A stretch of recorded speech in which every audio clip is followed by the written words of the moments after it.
Hello, आप लोग कैसे हैं? स्वस्थ हैं? स्वस्थ ही हों। हमारा क्या फैक्ट की सीरीज चल रही है, उसी को आगे बढ़ाते हैं। आज का फैक्ट देखते हैं। आपने जड़त्व के बारे में पढ़ा होगा।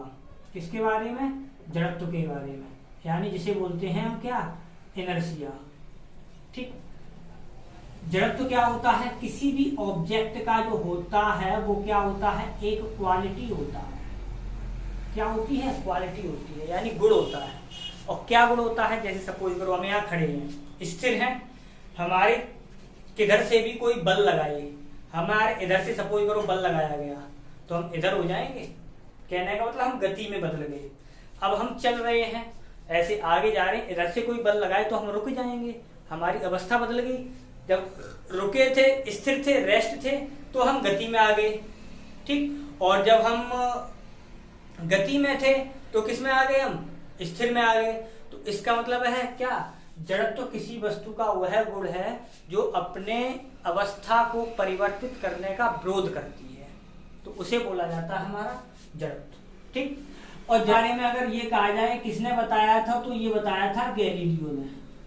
ठीक है, गैलीलियो नामक वैज्ञानिक थे, उन्होंने बताया था। फिर अब हमें इससे मतलब नहीं है। अब देखो जड़त्व कितने प्रकार का होता है, हमारा 3 प्रकार का होता है। तो आज हम देखते हैं ब्राह्म के जड़त्व के बारे में। ठीक है, ब्राह्म के जड़त्व के बारे में ये देखते हैं। तो पहला फैक्ट क्या जानते हैं ब्राह्म के जड़त्व का? जैसे क्या है, हमारा जो फल लगे होते हैं वे हमारे किस पर लगे होते हैं? पेड़ पौधों पर लगे होते हैं। और पेड़ पौधों पर जो फल लगे होते हैं, जब हवा आती है, अब पेड़ पौधे पर जो फल लगे हैं वो किस में है? ब्राह्म अवस्था में है, ब्राह्म में ही होते हैं। ठीक है, रेस्ट में होते हैं। जब हवा चलती है तो इनके ब्राह्म अवस्था को वो क्या करते हैं, गति अवस्था में लाते हैं। तभी तो वो क्या नाम है, जब हवा चलती है तो फैलने लगते हैं। अब क्या है, गति अवस्था में आ गई, ज्यादा तेज हवा होती है तो इनमें क्या होता है, जो जड़त्व का गुण होता है, यानी ब्राह्म का जड़त्व होता है, वो खत्म हो जाता है। इसलिए क्या होता है, जो फल होते हैं वो टूटकर जमीन पर आ जाते हैं। ठीक।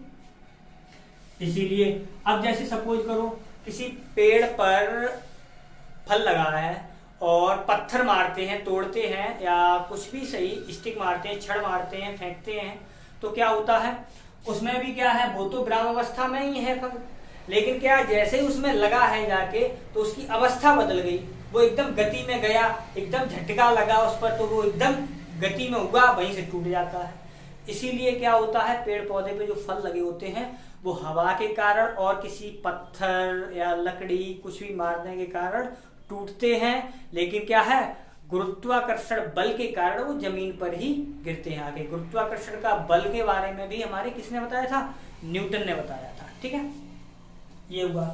ऐसे क्या है, जो इसमें दूसरा पॉइंट क्या है, सॉरी, दूसरा पॉइंट क्या है, अगर कोई गाड़ी, बस है, बस ले लो, चाहे गाड़ी ले लो, कुछ भी ले लो, जैसे हम सीधा गाड़ी लिख दे रहे हैं, तो गाड़ी में क्या होता है, जब गाड़ी अचानक चलती है तो हम पीछे की तरफ झटका लेते हैं, पीछे की तरफ लेते हैं। क्यों? क्योंकि हम गाड़ी पर बैठे होते हैं। तो गाड़ी जैसे ही आगे बढ़ती है तो हमारा जो नीचे का सिरा होता है कमर के पास का, वो क्या होता है, आगे की तरफ गतिमान हो जाता है। वो तो आगे की तरफ झटका मतलब गाड़ी चलेगी तो झटका तो नहीं, वो आगे की तरफ गतिमान हुआ, और हमारा जो पीछे वाला, यानी जो कमर से ऊपर का पार्ट होता है, वो पीछे की तरफ झटका लेता है, यानी पीछे की तरफ जाता है। क्यों? क्योंकि अब देखो, गाड़ी तो अपनी स्थिर अवस्था से गतिमान हो गई, तो वो तो नीचे वाला सिरा हमारा गाड़ी के साथ गतिमान हो गया, लेकिन ये वाला सिरा तो हमारा ब्राह्म जड़त्व के कारण वहीं रह गया। इसीलिए क्या होता है, पीछे की तरफ झटका लेते हैं जब गाड़ी आगे की तरफ चलती है। तो ठीक है, तीसरा पॉइंट क्या है हमारा तीसरा पॉइंट ये है हमारा, जो कंबल होता है, कंबल को जब झाड़ते हैं, जो मिट्टी निकलती है कंबल में,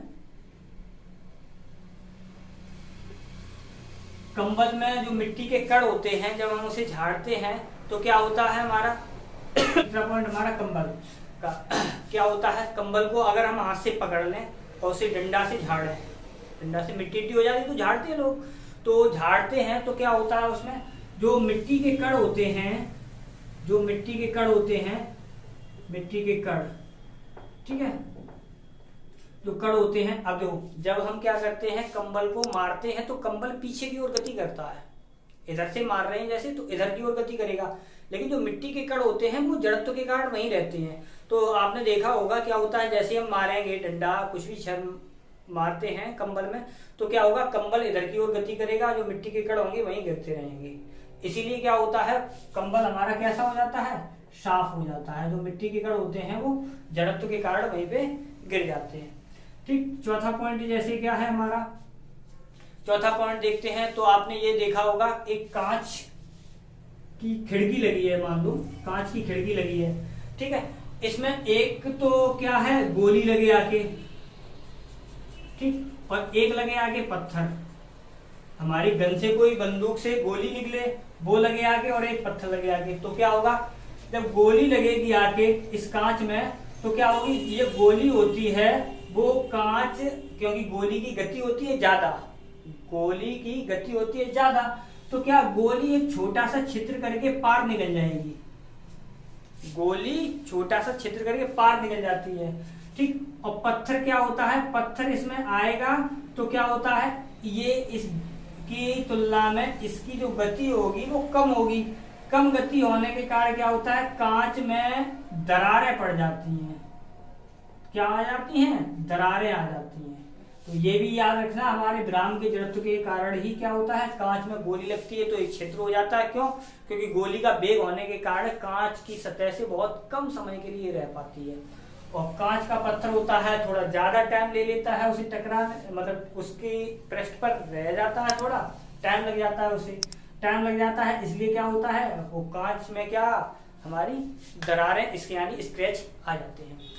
ये हुआ हमारा जड़त्व के विराम के कारण, ठीक है। अगर वीडियो आपको पसंद आ रहा हो तो वीडियो को लाइक करें, चैनल पर नए आए हो तो चैनल को सब्सक्राइब करें और अपने दोस्तों के साथ शेयर करें। बाय।